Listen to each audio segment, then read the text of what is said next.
Hi everyone, welcome to the channel the divine tarot 1176। आज की reading में हम देखेंगे कि आपके लाइफ में क्या चल रहा है, डिवाइन आपको क्या गाइडेंस देना चाहते हैं।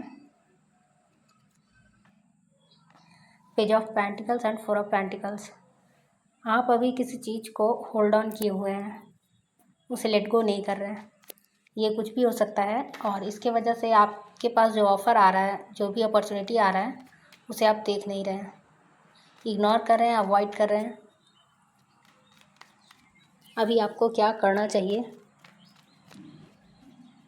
किस चीज़ को आपने पकड़ा हुआ है और रिलीज़ नहीं कर रहा है, जिसके वजह से आपके लाइफ में ग्रोथ रुकी हो सकती है।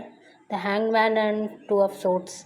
आप स्टक हैं अपने लाइफ में, अभी क्लैरिटी नहीं है, या फिर आप वेट कर रहे हैं किसी इंफॉर्मेशन का कि आपको क्या करना चाहिए।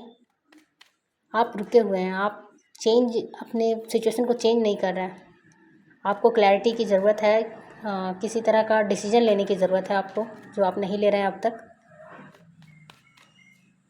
आपको अभी क्या करना चाहिए, ऐसे सिचुएशन से बाहर निकलने के लिए आपको क्या करना चाहिए। आप स्टक हैं, इससे बाहर निकलने के लिए आपको क्या करना चाहिए। आपको क्लैरिटी की ज़रूरत है। आप कंtemplate कर सकते हैं, इंट्रोस्पेक्शन कर सकते हैं, खुद से आंसर जानने का प्रयास कीजिए। आप मेडिटेशन कर सकते हैं। आप मे बी आपको आंसर मिल जाए कि आपको क्या करना है, कैसे आगे बढ़ना है। किसी भी चीज़ को आप पकड़े हुए हैं जिसके वजह से आपको क्लैरिटी नहीं मिल रहा, आप इस ऑफ़र को देख नहीं पा रहे हैं। 9 ऑफ वॉन्ड्स। ये समय चेंज का है, लेकिन आप चेंज नहीं हो रहे हैं। 8 ऑफ सोर्ड्स। आप स्टक हैं, क्लैरिटी नहीं है आपको।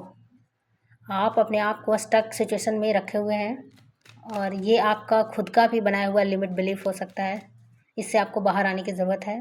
आप में स्ट्रेंथ की कमी है, आप अपने स्ट्रेंथ को बनाएं।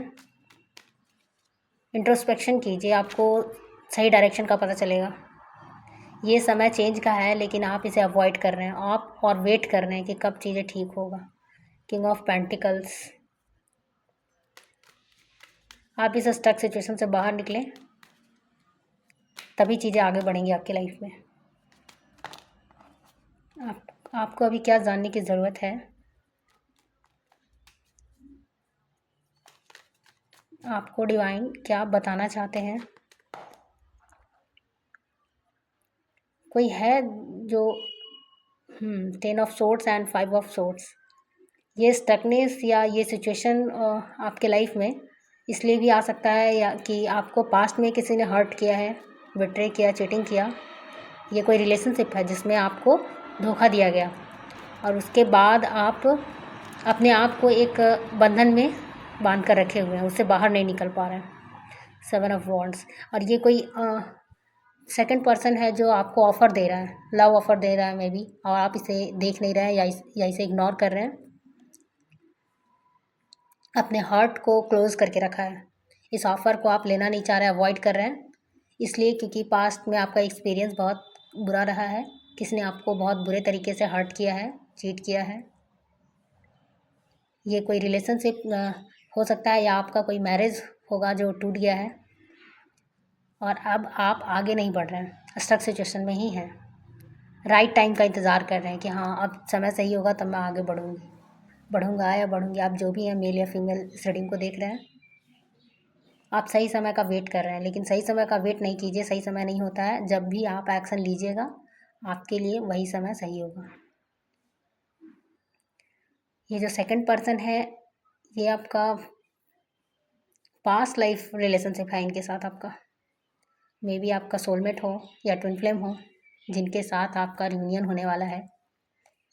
अगर आप एक्शन लेते हैं, तो अगर आप इनके ऑफ़र को एक्सेप्ट करते हैं, हाँ, अपनी फीलिंग्स को शेयर करते हैं, ओपन अपने फीलिंग्स के साथ ट्रूथ में रहते हैं। आप जो चाहते हैं उसके साथ ही आप रियल नहीं हैं। आप जो चाह रहे हैं उसे अवॉइड कर रहे हैं। आप अपने दिल की नहीं सुन रहे हैं, इंट्यूशन का नहीं सुन रहे हैं। आपकी इंट्यूशन ब्लॉक हो सकता है।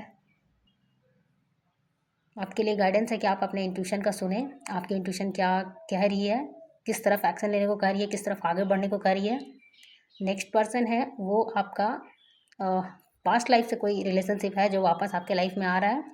आप इसके बारे में सोचें, क्लैरिटी लें, मेडिटेशन कीजिए, डिवाइन से प्रे कीजिए कि आपको सही रास्ता दिखाएं, ताकि आप इस रिलेशनशिप में आगे बढ़ सकें और अपनी लाइफ में चेंजेस ला सकें, ग्रोथ ला सकें। जैसे ही आप इसमें एक्शन लेते हैं या डिसीजन लेते हैं कि आपको आगे बढ़ना है, वैसे ही आपकी लाइफ में चीज़ें चेंज होने लगेगी और आपका लाइफ ग्रोथ की तरफ आगे बढ़ेगा। करियर में अगर आप बहुत सारे कंपटीशन वाली एनर्जी में हैं तो ये भी आपका ख़त्म हो जाएगा। ये कंपटीशन फेज़ ख़त्म होगा और आप आगे बढ़ पाएंगे।